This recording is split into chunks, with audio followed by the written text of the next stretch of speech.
Բա մենք Հայաստանի քաղաքացիների աշխատած միլիարդներ ենք ծախսել, որ դուք այնտեղ մնաք։ Բա ինչի՞ չեք մնա։ Ես ձեզ հետ կխոսամ տենց։ Ես տենց կխոսամ ձեզ հետ տենց։ Ու այս քարտեզի մասին տենց կամահարանքով չխոսակ։ Որևէ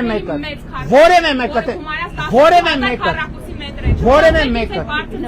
կխոսեմ տենց ձեզ հետ բարձր։ Ուրեմն մյուս անգամ չփորձեք ասեք,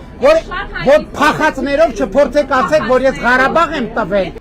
Այսօրվա իրավիճակը հիշեցնում է Եղեռնի ճանապարհին Աստվածաշունչը ցնցոտիների տակ պահած ինքնությունը չկորցնելու մղումով եւ ցանկությամբ մահվան դեմ մաքարող հային։ Մեզ համար մեծագույն արժեք հայոց բանակը դավաճանաբար կործանեցին։ Այսօր կա բանակը, բայց այդ բանակում չկա ամենակարևորը՝ ոգին։ Այլևս անհանդուրժելի է որևէ կորուստ, չնայած շարունակաբար հենց նման լուրեր ենք լսում։ Ու չնայած բանակը հիվանդ է, բայց այն կա։ Եվ այն պետք է սպեղանել մեր համառությամբ, հաստատակամությամբ, հավատով ու լավատեսությամբ։ Բանակը պիտի լինի, քանի որ երբ այն կա, երկիրն էլ կա, մեջքդ պինդ է, սահմանապաշտպանված։ Հիմա ավելի հեշտ է մեր սահմանապաշտպանել, քանի որ այն փոքրացել է։ Բանակը պիտի վերածնվի։ Այն բանակը, որի տղաները երկաթե տարաներով կահավորված դիրքերում կռվում էին, մարտական գործողություններում հաղթող էին, մեջքից խփող ու փախնող հրամանատար չկար։ Բանակը բանակ էր, հրամանատարը հրամանատար, զինվորը զինվոր, բոլորն իրենց տեղում էին։ Մեզ պետք չէ, որ պաշտպանության նախարարը քծնանքով նայի ինքնակոչ գերագույն հրամանատարին, որը բանակից շատ հեռու է։ Այթելու հնազանդ հայացքը մարտիկը չպետք է ունենա։ Ասում են Սուրեն Պապիկյանը սիրում է, երբ իր շրջապատում իրեն սպարապետ են կոչում։ Մենք տեսել ենք հայոց բանակի ծնունդը։ Միևնույն է, այն այնքան լավն ու հզոր էր, որ դեռևս կա, պարզապես հիմա մի քիչ հիվանդ է։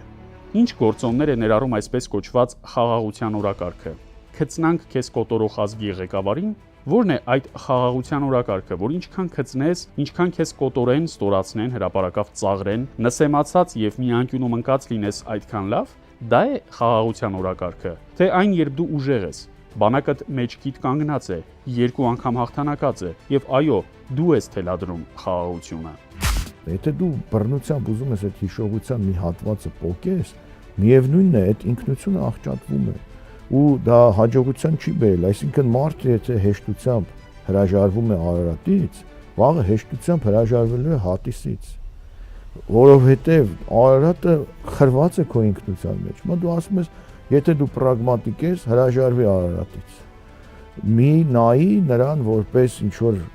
այլ բան, նայի որպես սիրուն ուրվագիծ։ Հիմա եթե դու այդպես ես նայում, այն նույն սիրուն ուրվագիծը կարող է լինել մի օր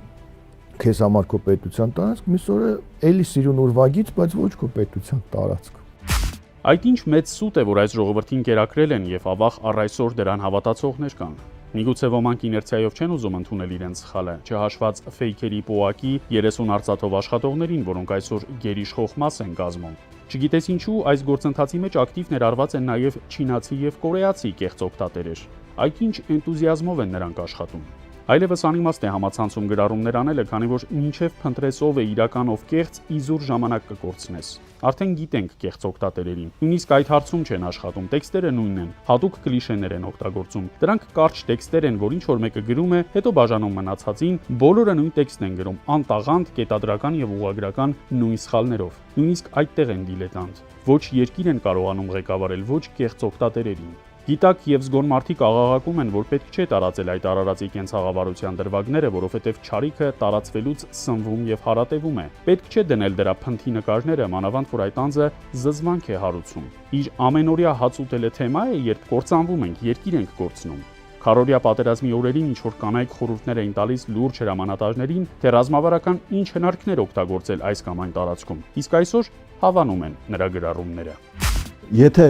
ընտրությունների ընթացքի նկատմամբ լինի բացարձակ վերահսկողություն, հանրային վերահսկողություն, նիմությունը տեր կանգնի ձայներին, ես համոզված եմ, որ սրանք վերարտադրվելու ուղղակի շանս չունեն, որովհետև այնքան են հակապետական քայլ արել, որ ուղղակի անպատկերացնել է, որ ինչ-որ մեկը ստապ մտքով կարող է հավատալ իրենց խոստումներին։ Ժամանակին զգուշացնում էինք մայրերին, որ չզանգեն իրենց ծառայող երեխաներին։ Չի կարելի այդքան համառ եւ անմիտ լինել եւ թիրախավորել սեփական զինծառայող զավակին։ Հետո այսպես կոչված նոր Հայաստանի բանակում հայտնվեցին նոր ու հատուկ հեռախոսներ։ Սա մտածելու տեղիք է տալիս։ Մարդկարոտում է անգամ պահածոյի երկաթե տուփերով խրամատները, զինվորի եփած սուրճը։ Որոշիր հարգելի քաղաքացի, թե որ երեսն է ճիշտ։